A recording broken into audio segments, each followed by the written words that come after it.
McGraw-Hill, Living with Art, 13th edition, Part 5, Chapter 19, Arts of Asia. Chapter Outline: Arts of India, Arts of China, Arts of Japan. Arts of India. India's art introduces the soft, rounded bodies that would continue in later Indian art. The Indus people did not bury their dead with troves of precious objects, and thus we do not have an extensive record of their art. Their writing system has also yet to be deciphered. One of the most intriguing sculptures to have been found is this small sandstone torso. The softly modeled, rounded forms contrast dramatically with the armor-like musculature of the ancient Mediterranean sculpture. Later Indian sculpture continued in this vein.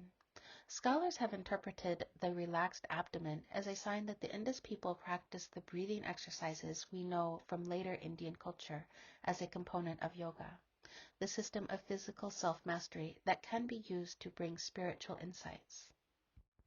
Arts of India. Stupas are religious structures containing relics of the Buddha, designed for ritual walking. Buddha attracted followers from all walks of life, from beggars to kings, men, and women. After his death, his cremated remains were distributed among 8 memorial mounds called stupas. During the 3rd century BCE, a Buddhist king named Ashkoa called for these remains to be redistributed among a much larger number of stupas, including this one in Sanchi. A stupa is a solid earthen mound faced with stone. Over it rises a stylized parasol that symbolically shelters and honors the relics buried inside. Pilgrims come to be near the energy that is believed to emanate from the Buddha's remains. They visit the stupa by ritually walking around it. The 2 stone fences, evident the photograph, at one ground level and one higher up, enclose the paths for circling the stupa. Arts of India. Images of the Buddha include attributes and symbols of his activities and powers.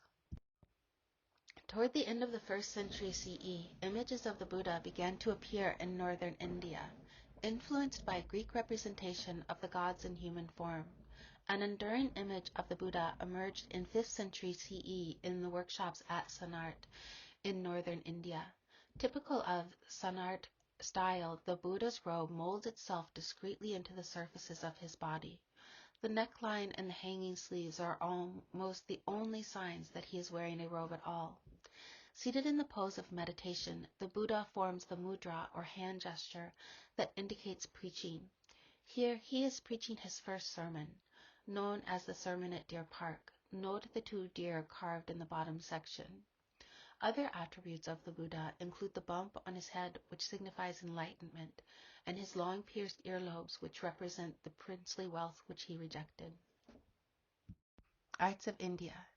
Images of bodhisattvas are identified with symbols including hierarchy of scale. The Buddha is commonly accompanied by bodhisattvas. Bodhisattvas are saintly beings who have delayed their own release in order to help others attain enlightenment. To show that bodhisattvas are still earthly beings, both males and females are typically shown outfitted in jewels. The bodhisattva Tara, shown here, is shown with earrings, bracelets, and a string of beads in the manuscript painting. The mudra of her right hand tells us that she is giving offerings to the followers who gather round her. She stands in an exaggerated contrapposto, adapted from the Greek Hellenistic art. Like the torso that we saw earlier, her body is soft and round, and she is voluptuous. Indian artists typically depict women in this way to symbolize fertility and abundance, as the female form was considered auspicious. Tara's large size is compared to her followers reflects the hierarchy of scale which is found in Indian art. Arts of India. Hindu relief sculpture on temples and shrines tells stories of the gods, while its temples symbolize holy mountains. Carved in stone, the relief illustrated here depicts Vishnu dreaming the world into existence. Wearing his characteristic cylindrical crown and appearing larger than those surrounding him to show his importance, Vishnu slumbers on a coiled serpent of infinity, Ananta. The goddess Lakshmi holds his foot. She represents the female side of his energy. Moved by her, Vishnu dreams the god Brahma into existence. Brahma appears at the center of the uppermost row of figures, sitting in a meditative pose on a lotus blossom that grew from Vishnu's navel. Brahma, in turn, will create the world of space and time by thinking, "May I become many." This relief appears on the exterior of one of the earliest surviving Hindu stone temples, a small structure dating from around 500 CE. Temple architecture evolved rapidly over the ensuing centuries, and by 1000 CE, monumental forms had been perfected. A masterpiece of monumental temple as it was developed in northern India is the Kentraya Mahadeva, seen here. This temple is dedicated to Shiva, and it rests on a stone platform that serves to mark out a sacred space and separate it from the everyday world. Visitors may climb the stairs visible to the left and proceed through a series of 3 halls, each of which is distinguished on an exterior pyramid roof. These roofs grow progressively taller, culminating in a majestic curving tower called a shikhara, conceived as a cosmic mountain, a mountain ringed with lesser peaks. The shikhara rises over the heart of the temple, a small, dark, cave-like chamber, which is called a garbhagriha gahara, or a womb house. The garbhagriha gahara house houses a statue of a deity, a statue in which the god is believed to be truly present. Arts of India. Jain manuscripts picture the stories and jinas of the faith in flat, linear images. The Jain religion traces its beginning to a sage named Mahavira, who lived during the 6th century BCE. Like the Buddha, Mahavira left the comforts of home in his youth to pursue spiritual wisdom. Upon achieving enlightenment, he became known as the Jina, or victor. In the religion developed by his followers, Mahavira is considered to have been the last in a line of 24 jinas. Unlike Buddhism, the Jain religion did not become a world faith, yet within India it has retained an important presence. The scene reproduced here is a form of manuscript of the Kalpasutra, a work that narrates the lives of the Jain saints. The symmetrical composition depicts the bathing of the Mahavira at his birth. The newborn Jina sits on the lap of the god Shakara, who seems to hover over a highly abstracted depiction of Mount Meru, the sacred celestial mountain. 2 attendant gods hold up vessels of water in preparation for the bath. Above, 2 water buffalo bow, recognizing the divine nature of the infant before them. The decorative flatness of the style, with its weary linear drawing and intense bulging eyes, is typical of Jain manuscript painting. Arts of India. Mughal architecture reflects Persian Muslim forms. The Taj Mahal was built in the mid-17th century by the Muslim Emperor of India, Shah Jahan, as a tomb for his beloved wife. The Taj Mahal, constructed entirely of pure white marble, appears almost as a shimmering mirage that has come to rest for a moment beside the peaceful reflecting pool. Mughal rulers built roads, palaces, and fortresses throughout India. The Gara fortress, located on the river besides the Taj Mahal, was one of the earliest and served as a model for future Mughal fortifications. Built by their ruler Akbar, the fortress is surrounded by immense red sandstone walls with high semicircular towers.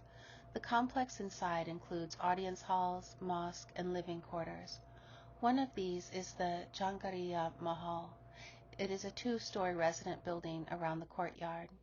The Iwan entryway is flanked to either side by a row of similarly pointed arches of white stone. Projecting eaves supported by ornate corbels appear below the 2nd-story walkway. The open-domed pavilions that rest atop the structure's corners are chhatri, a traditional embellishment of Indian palaces. Thought to be a residence for women, the palace was a private, peaceful site within the bustle of the Mughal court. Arts of India. Mughal manuscript painting is characterized by naturalism, detail, a jewel-toned palette, decorative flatness, limited modeling, and saturated color. Mughal painting workshop was directed by Parisian painters who introduced new techniques, styles, subjects, and materials to the subcontinent. Indian painters absorbed the Mughal love of detail and jewel-toned palette, while retaining the decorative flatness and saturated color of the earlier Indian manuscript painting which we saw. An example of this new style can be seen here. One of the most striking examples of Mughal painting in India is the Shah Jahan on horseback. This was painted by the court artist Payag. Payag acknowledged his work with a signature that appears in tiny script on the bow resting on the horse's saddle. Shah Jahan, who built the Taj Mahal to honor his dead wife, sits atop a majestic steed. A gold halo surrounds his head to show his power. Both horse and rider are decked out in jewels and finery. Pahagag's painting style is characterized by observed naturalism seen in the details of the horse's anatomy and the individual hairs of the emperor's beard. It also has very little modeling and highly lifelike figures that are flattened and still. The flowers in the painting and its border are typical of Mughal art. Shah Jahan had covered the Taj Mahal with flowers of multicolored inlaid stone to create a paradise-like setting for his lost love. Payag depicts them in this painting with sufficient detail to identify the individual plants. Arts of India. Photography was used in India as a tool of colonization, but Indian artists adopted the medium to represent themselves. Although it was in decline by the 18th century, the Mughal Empire survived in India until the mid-19th century. In 1858, the British imposed colonial rule that would not end until 1947. Despite foreign control, Indian culture persisted, and art continued to be made using traditional themes, media, and techniques. New technology also appeared. Photography was introduced by the British colonial authorities, and cities such as Delhi soon had photography studios run by both foreigners and Indians. As in Africa, some photographs became postcards sent by British colonizers to friends and family to illustrate the quote-unquote exotic lands and people they were encountering. Yet photography also supported the interest of the local people, and Indian amateur and professional photographers formed clubs and exhibited their work in the second half of the 19th century. Indians were eager to have photographic portraits made. Lala Deen Dehal photographed his family in the late 19th century. They are members of the elite group known as the Mahathas, as identified by the father's jacket and hat. The family wears expensive jewelry and luxurious clothes. The boy in the middle has on a British-style uniform, as the Mahathas were recruited as fighters by the British authorities. As in all studio portraits, the family is posed before a backdrop, with plants added to either side. Dehal placed the group in a roughly symmetrical composition around the central axis. The combination of traditional and European style setting is typical of colonial photography in this era. Arts of China. A Chinese Neolithic civilization began along the Yellow River. Unlike India, China is not protected to the north by mountains. The vast and vulnerable northern frontier is one of the themes of Chinese history, for it resulted in a constant stream of influence and interaction.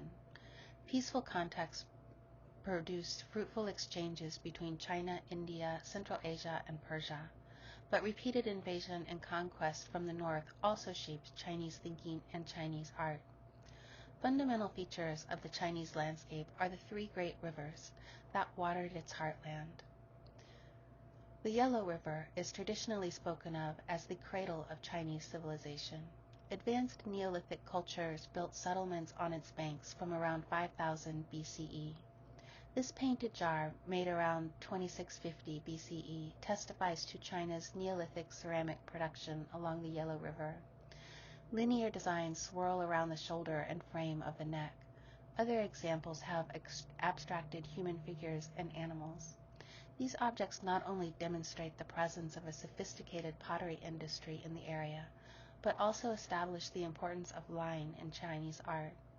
Recent archaeological research has found Neolithic settlements as well as artifacts in jade and ceramics beyond the rivers, giving us a more complicated and still incomplete picture of the early stages of Chinese culture. Arts of China.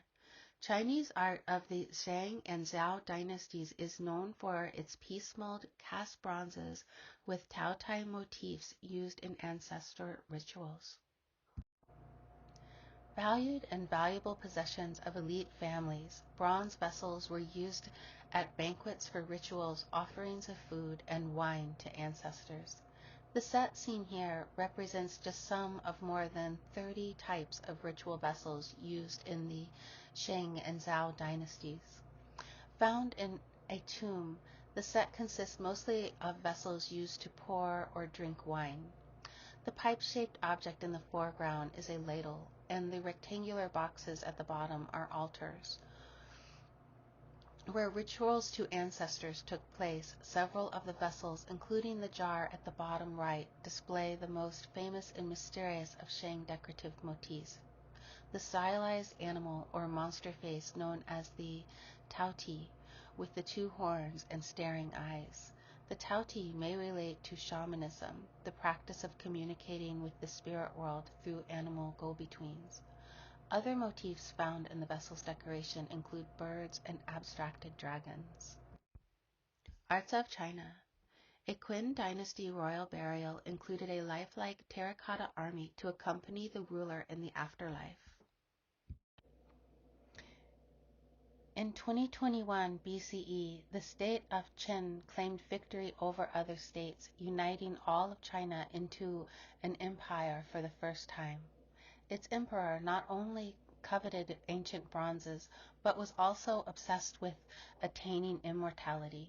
Work on his underground burial site began even before he united China and continued up until his death. The mound covering the burial itself had always been visible, but the accidental discovery in 1974 of a burial of a terracotta army guarding it was one of the most electrifying moments in 20th century archaeology. Row upon row of the life-size figures standing in the thousands, soldiers, archers, cavalrymen, and charioteers facing east, the direction from which danger was expected to come. Time has bleached them to a ghostly gray, but when they were new, they were painted in lifelike colors, for only by being as realistic as possible could they effectively protect the emperor's tomb behind them, about half a mile to the west. Arts of China. Confucianism in art illustrates social and political hierarchy. Confucianism, with its stern emphasis on duty to society, remained the official ideal, and Confucian themes continued to appear in art. The funerary sculpture of a pair of officials illustrates the rigidity of the Confucian societal hierarchy. The large ceramic sculptures depicted two court officials dressed in formal attire and headgear of their office. They stand with hands clasped and eyes fixed, as if they are awaiting instruction. The pair was buried with a nobleman, along with other ceramic figures depicting people and objects to accompany him into the afterlife. Arts of China. Taoist belief celebrated nature and other worldly creatures. Confucius urged people to honor ancestors, and Zhao deity who named it translates to heaven. Apart from that, he had little to say about spiritual matters. For answers to questions about what lies beyond the physical world, the Chinese turned to Taoism. Taoism is concerned with bringing human life into harmony with nature. A Tao is a way or a path. The Tao is the way of the universe, a current that flows through all creation. The goal of Taoism is to understand the way and be carried along by it. The first Taoist text, the famous Tao Te Ching, The Way and Its Power, dates around 500 BCE. The material it draws together is much older. Among scholars, Taoism continued as a philosophy, but on a popular level, it also became a religion, and in doing so, it absorbed many folk beliefs, deities, and mystical concerns, including the search for immortality. The glazed ceramic incense burner shown here was created for a burial and depicts a dreamy afterlife. It has relief carvings of tigers and chimicharas between stylized waves along the side. Followers of Taoism hope to occupy a world with these animals upon attaining immortality. The lid was carved in the shape of the mountains where the holy immortals lived. The smoke from the burning incense would have wreathed this natural world in clouds and fog, adding to its otherworldly appearance. The Song style of monumental landscape was largely the creation of Lai Qian, whose solitary temple amid clearing peaks is illustrated here. Lai built on the work of his predecessors of the early 10th century, when landscape first became an independent subject for painting. In his hands, the elements they had explored, shifting perspectives, monochrome ink, vertical format, flowing water, shrouding mist, and a buildup of forms culminating in towering mountains, were gathered into a newly harmonious and spacious whole. Entering the painting with the traveler on the donkey at the lower left, we can cross the rustic bridge to a small village where people are talking and working. A glimpse of a stepped path further up gives us access to the temple in the middle distance. Mist separates the middle distance from the towering presence that rise up suddenly in the background. At this point, we must leave the painting and draw back, and when we do, we see a totality that is hidden from us in daily life, the whole of nature and our small place in it. In this view of nature, we seem to distinguish an ordered principle, and our place, although small, is in harmony with it. The temple rises its tower upward, and the mountains continue the gesture. Li Qian's vision of nature ordered by some higher force and human life in harmony with it clearly echoes the ideas of Taoism.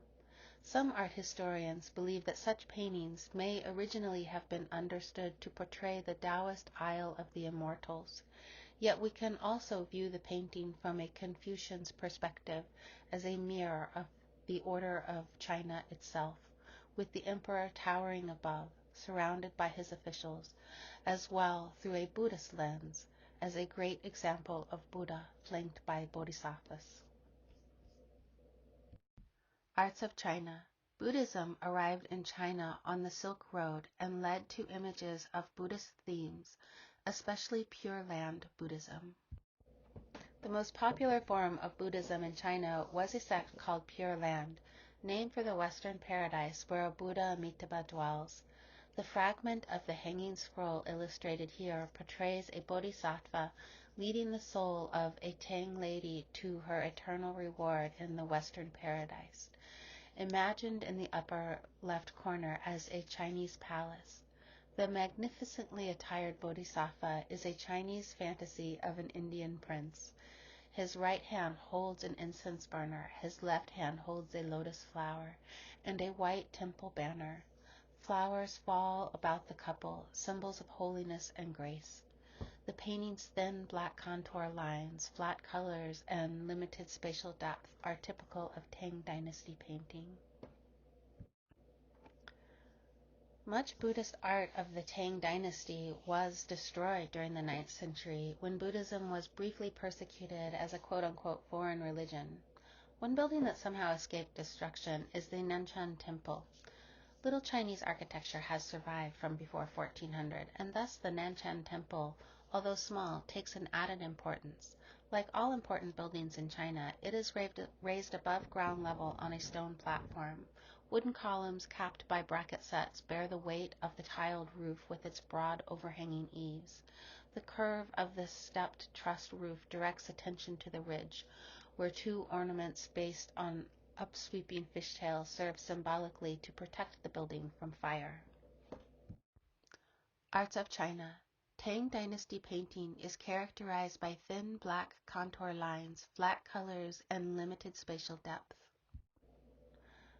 Much Buddhist art of the Tang dynasty was destroyed during the 9th century when Buddhism was briefly persecuted as a quote-unquote foreign religion. One building that somehow escaped the destruction is the Nanchen Temple. Little Chinese architecture has survived from before 1400, and thus the Nanchen Temple, although small, takes an added importance. Like all important buildings in China, it is raised above ground level by a stone platform. Wood columns capped by bracket sets bear the weight of the tiled roof and its broad overhanging eaves. The curve of the steeped truss roof directs attention to the ridge where the two ornaments based on upswinging fishtails serve symbolically to protect the building from fire. Arts of China. Tang Dynasty painting is characterized by thin black contour lines, flat colors, and limited spatial depth. Notice the thin black contour lines, flat colors, and limited spatial depth of this painting. Arts of China. Song Dynasty altars include life-size figures arranged to reflect the hierarchy of paradise, including sculptures of Guanyin. China splintered again after the fall of the Tang, but was quickly reunited under the rulers of the Song Dynasty, 960 to 1279 CE. Artists during the Song period continued to create works for Buddhist and Taoist temples and shrines. Sculpture played an important role in these contexts. The altar of a Buddhist shrine consists of figures from the Buddhist pantheon set on a platform and protected by railing. A visitor to a large temple might find inside the entire assembly of heaven, Buddhas, bodhisattvas, lesser deities, guardians, and other celestial beings, carved as life-size figures and arranged to reflect the hierarchy of paradise. The bodhisattva Guanyin became the object of special affection in China. As Guanyin of the southern seas, he was believed to reside on a high mountain and offer protection to all who traveled the sea. Carved from wood and richly painted, the sculpture here depicts Guanyin seated with his left leg dangling down and his right raised in a position known as the pose of royal ease. He would have been surrounded on his altar by attendants, making his princely status even more clear. Cascading swags of drapery animate this figure, whose gaze is like a beacon of calm in the storm, saving us from a shipwreck both at sea and at life. The sculptor gave Guanyin a relaxed and slightly feminized body. Chinese Buddhism gradually began to imagine Guanyin as a female deity, and many later depictions show her wearing flowing white robes. Arts of China. Song Dynasty art is known for its landscape painting in ink on silk, characterized by shifting perspectives, monochrome ink, vertical format, flowing water, shrouding mist, and buildup of forms. Lai Chen's painting, A Solitary Temple Among Clearing Peaks, is an example of Song Dynasty art and landscape painting. Arts of China. Yuan Dynasty painting is split between amateur scholars who produced monochromatic and sketchy landscapes and court painters who painted bright colors. Nai San was one of the four great masters of Yuan Dynasty painting. He painted this image we see of entitled Bamboo, Rock, and Tall Tree. Typical of scholar paintings, bamboo, rock, and tall tree is painted in monochrome ink on paper. Vivid color and silk were considered too pretentious and too professional for scholar painting. The brushwork is spare and delicate. Compare the sketch-like image to the carefully drawn temple and the descriptive landscape in detail of Lai Chen's scholarly temple amid the clearing peaks. Lu Ji painted this example of Yuan Dynasty painting. Lu was born in southeastern China. He served with other court painters and was eventually made commander of the Imperial Guard. He specialized in bird and flower painting, a formerly intimate genre now conceived of on a large scale suitable for decorating the vast halls of an imperial palace. As in much Chinese art, the objects depicted have symbolic value. Mandarin ducks were believed to mate for life, and so a pair of them, male and female, symbolizes marital fidelity. The nearby hollyhocks, together with the branch of flowering cassia depicted above them, allude to the phrase prosperous groom and honorable bride. Such a lavish painting would have made a suitable wedding gift in the rarefied circles of the imperial court. Arts of China. The massive royal complex known as the Forbidden City embodied social and political hierarchy and used symbolic forms and colors. The Hall of Supreme Harmony is the first of 3 audience halls along the Forbidden City's main axis and was the site of important ceremonies such as the New Year festivals and imperial birthdays. It rests on a tall pedestal, according to Chinese custom, and is painted in symbolic colors. Red was considered auspicious and a sign of wealth and honor, while yellow represented the emperor and was reserved only for him. The yellow-tiled roof, supported by red posts and multicolored brackets, reveals that this was a structure for the emperor. This imperial throne in the Hall of Heavenly Purity gives us a glimpse of the splendor of the Forbidden City. The carved wood throne sits on an elevated platform with stairs that only the emperor accessed. Courtiers and visitors to the palace remained below, forced to gaze up at the emperor, surrounded by the ornate setting. Made of gold lacquer, the throne and its elaborate backdrop picture the abstracted dragons and flaming pearls. The 5-clawed dragon was one of the 12 symbols of the emperor, and it also included the sun, the moon, and fire.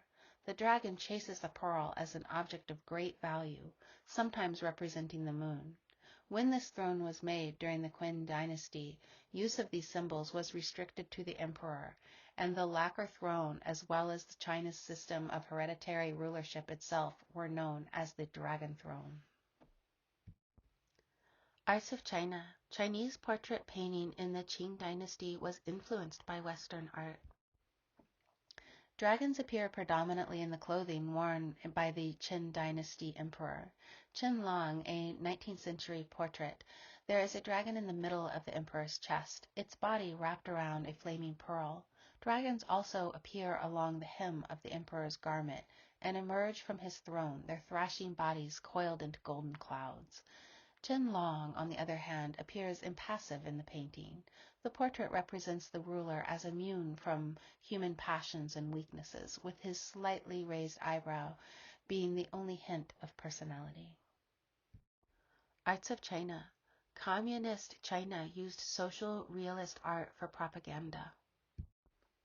The Qin dynasty lasted until 1912, although not without experiencing major changes. The European nations that had done business with China in the 17th and 18th century became more demanding. A war with England over trade left the island of Hong Kong in British hands.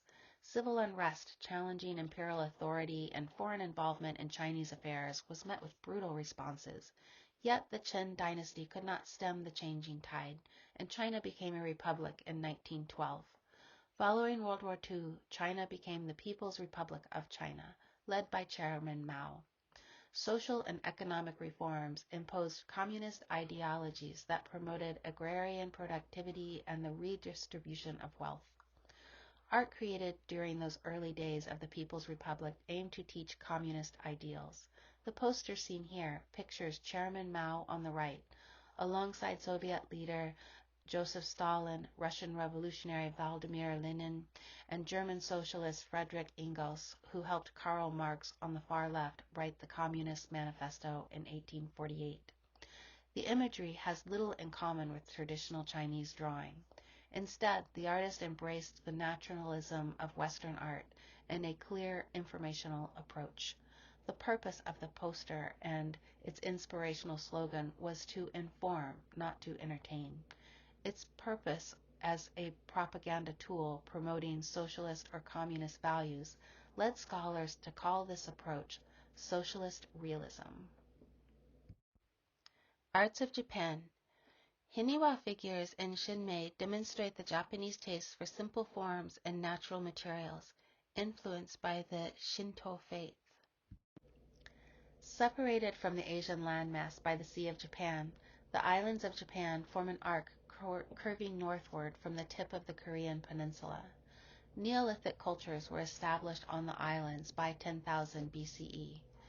The ceramics they produced are not only among the oldest known pottery in the world, but also some of the most fanciful, shaped with a seemingly playful streak that resurfaces regularly in Japanese art. Japanese culture comes into clearer focus during the first century of our Common Era.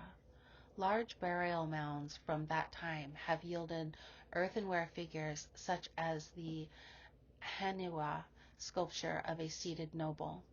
Its taste for simple forms and natural materials is central to much of Japanese art. We can see these characteristics again in an early form of the shrine architecture called shinmei. The most famous examples of shinmei is a shrine complex at the Isles. Erected during the 1st century CE, the shrine at the Isles has been ritually rebuilt regularly since then, an unusual custom that allows this very early style to retain all its original freshness. The simple cylindrical shapes of the Haniwa noble are echoed here in the wooden piles that raise the structures off the ground and the horizontal logs that hold the precisely trimmed thatched roof in place. The buildings are left unpainted, just as the Haniwa are left unglazed. Arts of Japan. Japanese art was influenced by Chinese art. Japan was profoundly transformed during the Eisuga period 552 to 646 CE, when elements of Chinese culture reached the islands through the intermediary of Korea. One profound and lasting change was the introduction of Buddhism, accompanied by the art and the architecture that China had developed to go with it. A perfect example of early Japanese Buddhist architecture is the temple compound Horyuji, dating from the 7th century. Horyuji contains the oldest surviving wooden buildings in the world, and with architecture reflecting the elegant style of Chinese construction in that era. Arts of Japan. Heian period painting is characterized by bird's eye view, thin outlines, flat areas of color, and idealized figures. At the beginning of the Asuka period, Japan was ruled by powerful aristocratic clans, each controlling its own region. Inspired by the highly developed bureaucracy of China, the country moved towards unification under a centralized government. In 710 CE, the imperial capital was established at Nara. The capital was soon moved to Kyoto, marking the beginning of the Heian period from 1794 to 1185 CE. A highly refined and sophisticated culture developed around the court at Kyoto.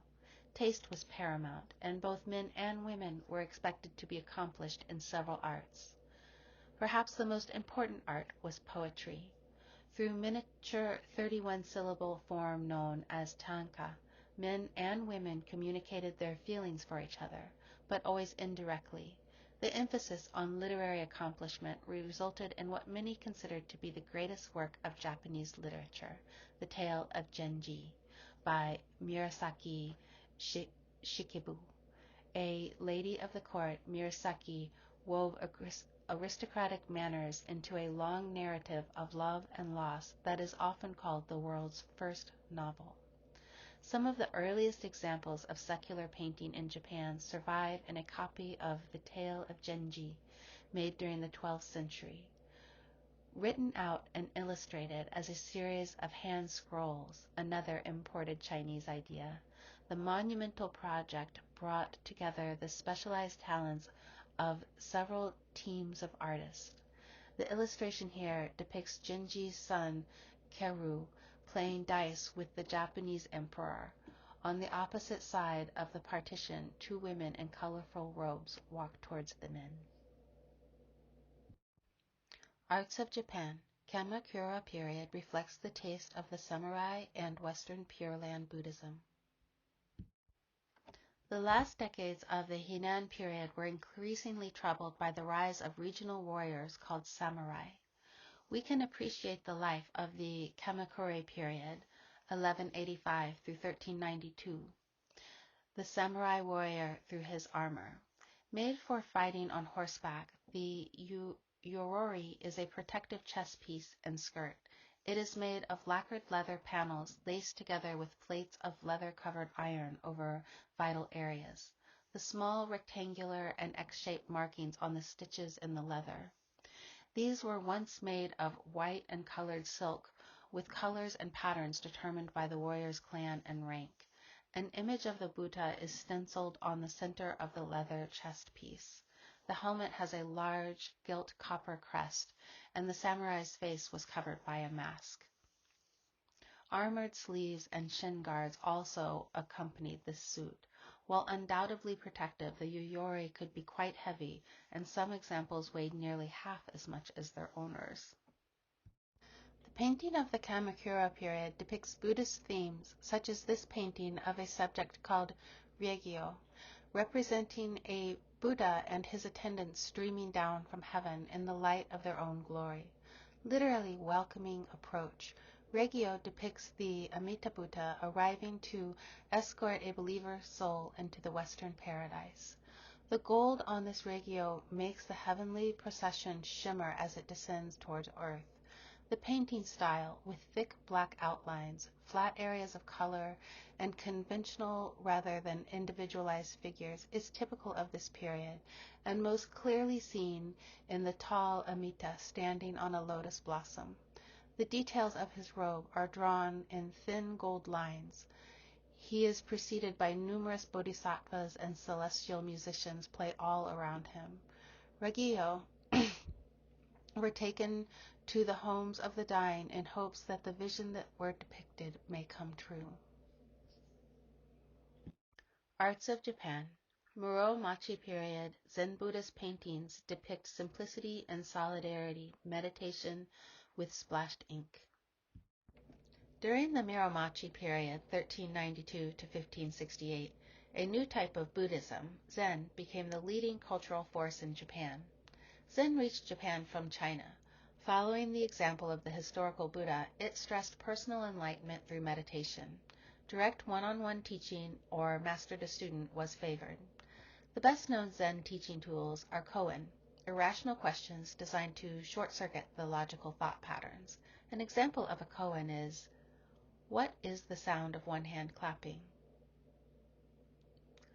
Zen training was and is Spartan and rigorous, qualities that appealed to the highly disciplined samurai. Enlightenment in Zen is sudden. Zen priest-painters embodied this sudden appearance of meaning out of chaos in a painting technique called hebuku, or splashed ink.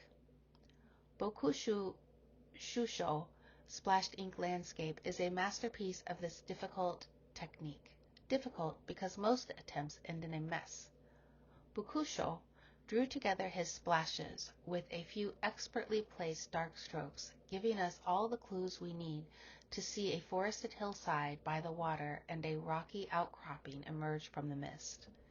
A village nestles on the far side of the hill, and a bridge crosses the mostly unseen water. Bokusho was a painter, scholar, poet, and Zen monk. His quiet, subtle landscape painting embodies Zen's simplicity and solitary meditation. Arts of Japan. The Momoyama period is known for its courtly splendor with large palaces and colorful paintings. For all its turbulence, the Monomaya period was a time of splendor for the arts. Fortified castles and great residences were built by powerful regional lords.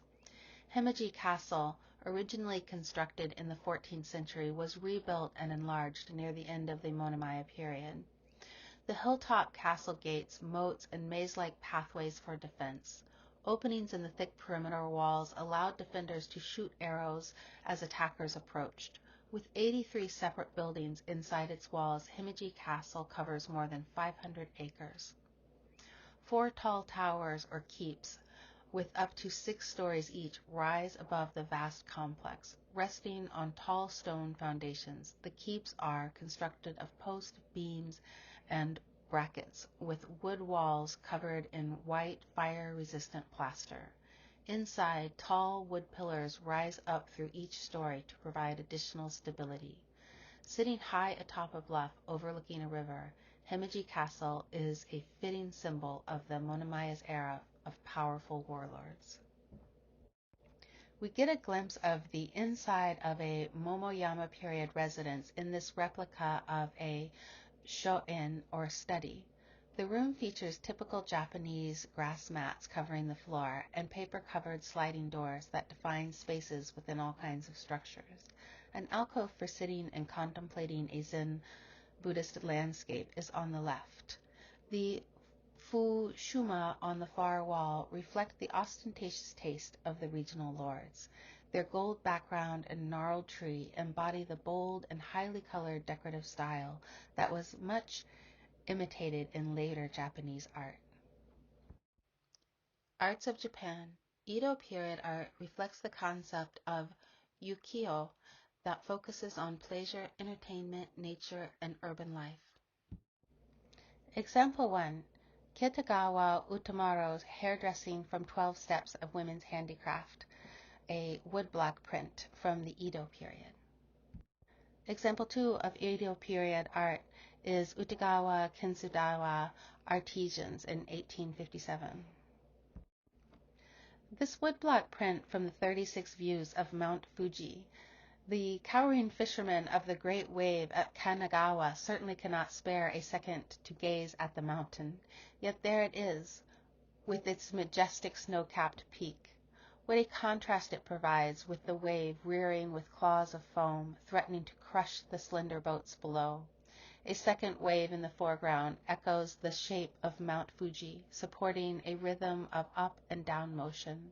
The great wave at Kanagawa has become an icon of Japanese art and is known around the world. Ando Hiroshichi's Riverside Bamboo Market at Keiyobashi is one of 100 views of Edo, which he published in 1857. It features people crossing a bridge in the moonlight while a boatman moves merchandise up the river. Bundled stalks of bamboo line the shore and float like rafts on the water. The artist used a fragment to represent the whole of a busy market, a common feature of Japanese prints.